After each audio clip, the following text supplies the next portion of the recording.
Hi hello welcome back அவர் decay குட்டி kids.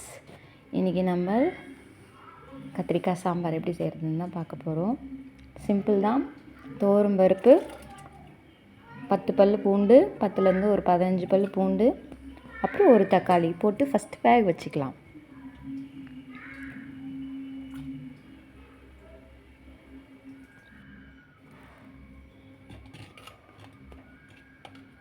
முக்கால்வாசி வெந்துட்டுருக்கு. இது வேகிறதுக்குள்ளே நம்ம சைடில் காயை தாளிச்சிக்கலாம். அதுக்கு எண்ணெய் ஊற்றிட்டு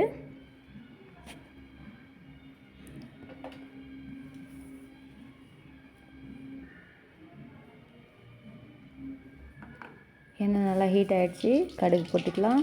கடுகு நல்லா பொரிஞ்சு வந்தோடனே கொஞ்சோண்டு சீரகம் போட்டுருக்கலாம். அப்புறம் ஒரு கொத்து கருவேப்பிலை, கொஞ்சோண்டு பெருங்காயம்,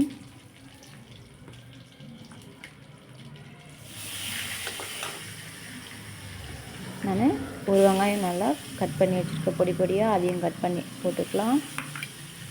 இது நல்லா வெங்காயம் இந்த அளவுக்கு வதங்கினோடனே ஒரு தக்காளி ஆட் பண்ணிக்கலாம்.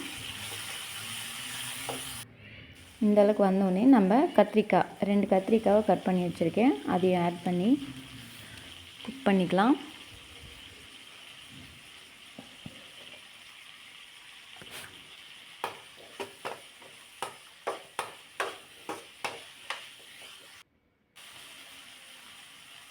மஞ்சள் தூள் போட்டுக்கலாம்.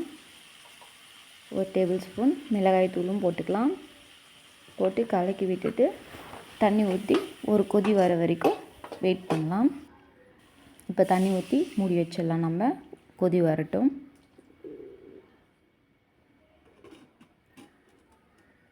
பாருங்கள், பருப்பு நல்லா வெந்து வந்துட்டுருக்கு. நம்ம அடுப்பு ஆஃப் பண்ணி இப்போ பருப்பை கடைஞ்சிக்கலாம்.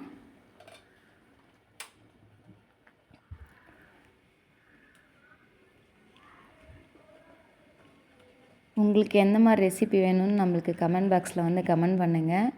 அடுத்து என்ன ரெசிபி போடலான்னு சொல்லுங்கள், அதே ட்ரை பண்ணுறோம். அவ்வளோதாங்க, கடைஞ்சாச்சு. இந்த பக்கம் காயும் கொதிச்சு வந்துட்டுருக்கோம். பார்க்கலாம், திறந்து பார்க்கலாம். கொதிச்சு வந்துடுச்சு. இப்போ இதை நம்ம சைடில் எடுத்து வச்சிடலாம்.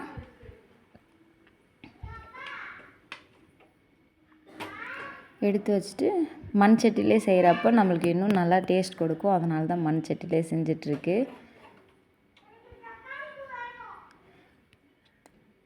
இப்போ கத்திரிக்காவை இதில் ஆட் பண்ணிக்கலாம். ஆட் பண்ணி மூடி வச்சிடலாம். நம்ம இது மறுபடியும் கொதி வரணும். அதுக்குள்ளே புளி கொஞ்சோண்டு ஊற வச்சு, புளி கொஞ்சமாக ஒரு சின்ன நெல்லிக்காய் சைஸ், கொஞ்சம் மீடியம் சைஸ் நெல்லிக்காய் சைஸில் புளி ஊற வச்சுட்டு தண்ணி ஊற்றி ஒரு 5லேருந்து அது கொதி வரத்துக்குள்ளே இது நல்லா ஊறினா போதும். பாருங்கள், நல்லா கொதி வந்துடுச்சு. இப்போ நம்ம புளியை வந்து கரைச்சி வச்சுருக்கோம், அந்த தண்ணியை ஆட் பண்ணிக்கலாம். ஆட் பண்ணி மறுபடியும் நல்லா கொதி வர வரைக்கும் காய் நல்லா வெந்து வரணுங்க. காய் நல்லா வெந்து வந்துச்சுன்னா நம்ம ஆஃப் பண்ணிடலாம். இப்போ இந்த குழம்புக்கு தேவையான உப்பை ஆட் பண்ணிக்கிறோம். லாஸ்ட்டாக உப்பு சேர்க்குறப்போ இன்னும் நல்லா டேஸ்ட்டாக இருக்குங்க, அதனால தான் லாஸ்ட்டாக ஆட் பண்ணேன். பாருங்கள், காய் நல்லா வெந்து வந்துடுச்சு.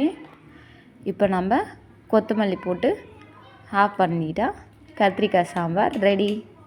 நீங்களும் ட்ரை பண்ணுங்கள். நம்ம சேனலை சப்ஸ்கிரைப் பண்ணிக்கோங்க, லைக் பண்ணுங்கள், ஷேர் பண்ணுங்கள், கமெண்ட் பண்ணுங்கள். பாய்.